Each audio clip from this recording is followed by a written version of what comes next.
ದೇಶದಲ್ಲಿ ರಸ್ತೆ ಸುರಕ್ಷತೆ ಕಾಪಾಡುವ ನಿಟ್ಟಿನಲ್ಲಿ ಎಲ್ಲಾ ತಾಲೂಕುಗಳಲ್ಲಿ ಚಾಲನಾ ತರಬೇತಿ ಕೇಂದ್ರಗಳನ್ನು ಸ್ಥಾಪಿಸಲಾಗುತ್ತಿದೆ ಎಂದು ಕೇಂದ್ರ ಭೂ ಸಾರಿಗೆ ಹಾಗೂ ಹೆದ್ದಾರಿ ಖಾತೆ ಸಚಿವ ನಿತಿನ್ ಗಡ್ಕರಿ ತಿಳಿಸಿದ್ದಾರೆ. ಲೋಕಸಭೆಯಲ್ಲಿಂದು ಪ್ರಶ್ನೋತ್ತರ ವೇಳೆಯಲ್ಲಿ ಅವರು ದೇಶದಲ್ಲಿ ಪ್ರತಿ ವರ್ಷ ಸುಮಾರು 4,80,000 ಅಪಘಾತಗಳಾಗುತ್ತಿದ್ದು 1,80,000ಕ್ಕೂ ಅಧಿಕ ಮಂದಿ ಸಾವನ್ನಪ್ಪುತ್ತಿದ್ದಾರೆ.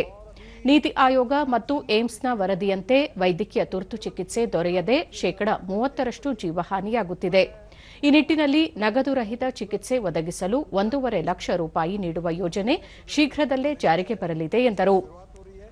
ರಸ್ತೆ ಅಪಘಾತಗಳನ್ನು ತಗ್ಗಿಸುವ ನಿಟ್ಟಿನಲ್ಲಿ ಎಲ್ಲಾ ಜಿಲ್ಲಾ ಮಟ್ಟದಲ್ಲಿ ಸಂಸದರ ಅಧ್ಯಕ್ಷತೆಯಲ್ಲಿ ಅಪಘಾತ ನಿವಾರಣಾ ಸಮಿತಿಗಳನ್ನು ರಚಿಸಲಾಗಿದೆ. ಈ ಸಮಿತಿಗಳು ಅಪಘಾತ ವಲಯಗಳನ್ನು ಗುರುತಿಸುವುದು ಸೇರಿದಂತೆ ವಿವಿಧ ಆಯಾಮಗಳ ಬಗ್ಗೆ ಪರಿಶೀಲಿಸಿ ವರದಿ ನೀಡಲಿವೆ. ರಸ್ತೆ ಅಪಘಾತಗಳಲ್ಲಿ 18 ರಿಂದ 34 ವರ್ಷದ ಒಳಗಿನ ವಯಸ್ಕರೇ ಹೆಚ್ಚು ಮೃತರಾಗುತ್ತಿದ್ದು, ಹೆಲ್ಮೆಟ್ ಧರಿಸದೇ ಇರುವುದು ಪ್ರಾಣಹಾನಿಗೆ ಮುಖ್ಯ ಕಾರಣವಾಗಿದೆ. ಉತ್ತರ ಪ್ರದೇಶದಲ್ಲಿ ಅತಿ ಹೆಚ್ಚು ಅಪಘಾತಗಳು ಸಂಭವಿಸುತ್ತಿದ್ದು, ನಂತರದ ಸ್ಥಾನಗಳಲ್ಲಿ ತಮಿಳುನಾಡು, ಮಹಾರಾಷ್ಟ್ರ ಮತ್ತು ಮಧ್ಯಪ್ರದೇಶಗಳಿವೆ.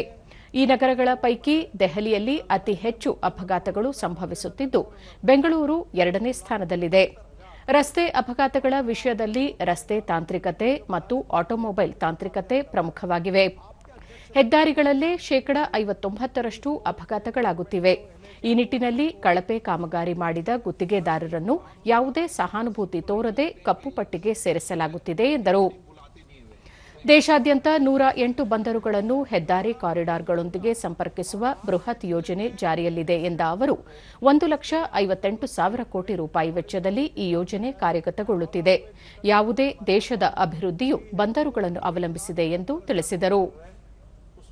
60% लोग 18 से 34 एज ग्रुप के हैं. यंग लड़के हैं, इंजीनियर है, डॉक्टर है. कोई रास्ते पे जाते जाते स्कूटर पर हेलमेट न पहनने के कारण 30% लोग मर गए. रेड सिग्नल है, पालन नहीं करते हैं. अभी भी कानून के प्रति डर भी नहीं और सम्मान नहीं. ऐसी विचित्र अवस्था है. आपके सहयोग से आप जरूर करिए.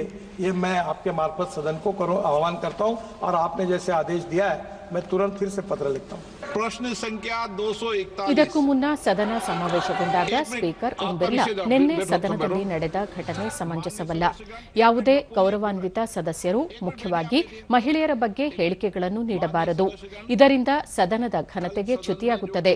ಯಾವುದೇ ಸದಸ್ಯರು ಯಾವುದೇ ಜಾತಿ, ಸಮಾಜ, ಮಹಿಳೆ, ಪುರುಷರ ಕುರಿತಂತೆ ತಮ್ಮ ಭಾಷಣಗಳಲ್ಲಿ ವೈಯಕ್ತಿಕ ಟೀಕೆಗಳನ್ನು ಮಾಡಬಾರದು.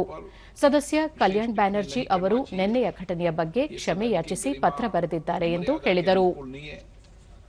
मैं माननीय सदस्यों से अनुरोध करूंगा कि वो व्यक्तिगत टिप्पणियों और किसी जाति, समाज, महिला, पुरुष सब पर व्यक्तिगत टिप्पणियों से अपने भाषण के अंदर 4 दिन से विपक्ष बोलने नहीं दे रहा. ಪ್ರಶ್ನೋತ್ತರ ವೇಳೆಯ ನಂತರ ಬಿಜೆಪಿ ಸದಸ್ಯ ನಿಶಿಕಾಂತ್ ದುಬೆ ರಾಜೀವ್ ಗಾಂಧಿ ಪ್ರತಿಷ್ಠಾನ ಮತ್ತು ಅಮೆರಿಕ ಮೂಲದ ಜಾರ್ಜ್ ಸೊರೆಸ್ ನಡುವಿನ ನಂಟಿನ ಬಗ್ಗೆ ಪ್ರಸ್ತಾಪಿಸಿದರು. ಭಾರತ್ ಜೋಡೋ ಯಾತ್ರಾ ಮತ್ತು ರಾಹುಲ್ ಗಾಂಧಿ ಅಮೆರಿಕ ಪ್ರವಾಸಗಳನ್ನು ಸೊರೆಸ್ ಪ್ರಾಯೋಜಿಸಿದ್ದಾರೆ. ಯುಪಿಎ ಆಡಳಿತಾವಧಿಯಲ್ಲಿ ಭಾರತೀಯ ಷೇರು ಮಾರುಕಟ್ಟೆಯಲ್ಲಿ ಸೊರೋಸ್ ಭಾರೀ ಹೂಡಿಕೆ ಮಾಡಿದ್ದಾರೆ ಎಂದರು. ಇದಕ್ಕೆ ಪ್ರತಿಪಕ್ಷಗಳ ಸದಸ್ಯರು ಆಕ್ಷೇಪಿಸಿ ಸರ್ಕಾರದ ವಿರುದ್ಧ ಘೋಷಣೆಗಳನ್ನು ಕೂಗಿ ಗದ್ದಲ ಉಂಟುಮಾಡಿದರು. ಇದರಿಂದ ಕಲಾಪವನ್ನು ಮಧ್ಯಾಹ್ನ 1 ಗಂಟೆಗೆ ಮುಂದೂಡಲಾಯಿತು. ಆನಂತರವೂ ಇದೇ ಪರಿಸ್ಥಿತಿ ನಿರ್ಮಾಣವಾದ್ದರಿಂದ ಕಲಾಪವನ್ನು 2 ಗಂಟೆಗೆ ಮುಂದೂಡಲಾಯಿತು. सभा की कार्यवाही 2 बजे तक के लिए स्थगित की जाती है.